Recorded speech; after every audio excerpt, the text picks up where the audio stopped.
દેવલોકમાંથી વિશ્વકર્મા દાદા સૃષ્ટિનું સર્જન કરવા પધાર્યા છે. ધર્મના ગ્રંથોમાં વિશ્વકર્માને પૃથ્વીના રચયિતા અને બ્રહ્માજીના વંશ માનવામાં આવ્યા છે. વિશ્વકર્મા એ માનવ જીવનનો પ્રકૃતિ સાથે સુભગ સમન્વય કરીને ઉદ્યોગો અને આમ જનતાને શીખવ્યા. દોસ્તો, વિશ્વકર્મા એ આપણા દેવી દેવતાઓના વાસ્તુકાર હતા. એટલું જ નહીં, વિશ્વકર્મા દાદાએ મહેલોના પણ સર્જન કર્યા હતા.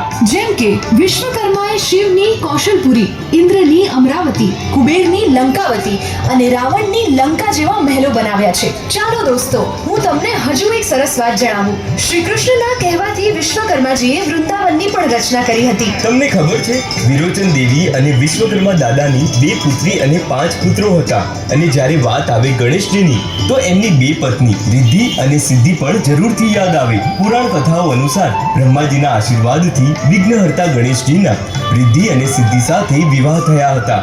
દેવી રિદ્ધિ જે સમૃદ્ધિનું પ્રતીક છે અને દેવી સિદ્ધિ આધ્યાત્મિક શક્તિનું પ્રતીક. આપણી ધાર્મિક કથાઓમાં એક રાંદલ માતા છે. રાંદલ માતાના લગ્ન જાગતા દેવ સૂર્યનારાયણ દેવ સાથે થયા હતા. રાંદલ માતા સમૃદ્ધિ, સ્નેહ અને સદભાગ્યની દેવી તરીકે પૂજાય છે. તમને જાણીને નવાઈ લાગશે કે જગતના કલ્યાણ અર્થે વિશ્વકર્માજીના 5 પુત્રો ઉત્પન્ન થયેલા.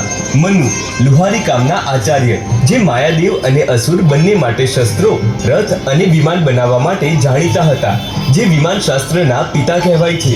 એટલું જ નહીં, માયાસુર નામથી તેઓ મહાભારત અને રામાયણમાં પ્રસિદ્ધ છે. કહેવાય છે કે માયાસુર દ્વારા લંકા નગરનો એક ભાગ અને માયાસભા તેમના દ્વારા બનાવવામાં આવી હતી. બીજી તરફ મયસુથાર, જે વિવિધ હસ્તકલાકારોના માર્ગદર્શન આપે છે. કેટલાક ગ્રંથોમાં વિશ્વ જ્ઞાનનું નામ આવે છે, જેને સર્વ કારીગરીઓમાં પારંગત માનવામાં આવે છે. તેઓ જુદી જુદી કળાઓ, વણાટ, લાકડું કોતરવાની કળા અને ઘરગથ્થુ સાધનો બનાવવામાં નિષ્ણાંત હતા. તવષ્ટા, કંસાર જેઓ કાંસુ અને પિત્તળ બનાવવાના કારીગર છે. તવષ્ટા દેવીએ અનેક દેવોના શસ્ત્રો અને કાંસાના પાત્રો બનાવ્યા. ઇન્દ્રનું વજ્ર પણ તવષ્ટા દેવની જ રચના છે. શિલ્પી, જે કડિયા કામ કરનાર વ્યક્તિ છે, જે પથ્થર અને શિલ્પકલાના આચાર્ય છે. શિલ્પી દેવ મંદિરો, મૂર્તિઓ અને મહેલોના શિલ્પ માટે પ્રસિદ્ધ થયા. તેમણે દેવાલયોની મૂર્તિઓ અને પથ્થરની કલાત્મક કોતરણી પરંપરાની સ્થાપના કરી. દેવજ્ઞ, જે સોની છે, સોનારી કામના આચાર્ય છે. દેવજ્ઞ સોનાના આભૂષણો અને કિંમતી ધાતુઓ બનાવવાના વિદ્વાન હતા. દેવતાઓના સુવર્ણ આભૂષણો, મુકુટ અને મંદિરોમાં કરવામાં આવેલી સુવર્ણ કળા તેમની જ કલાકૃતિ માનવામાં આવે છે.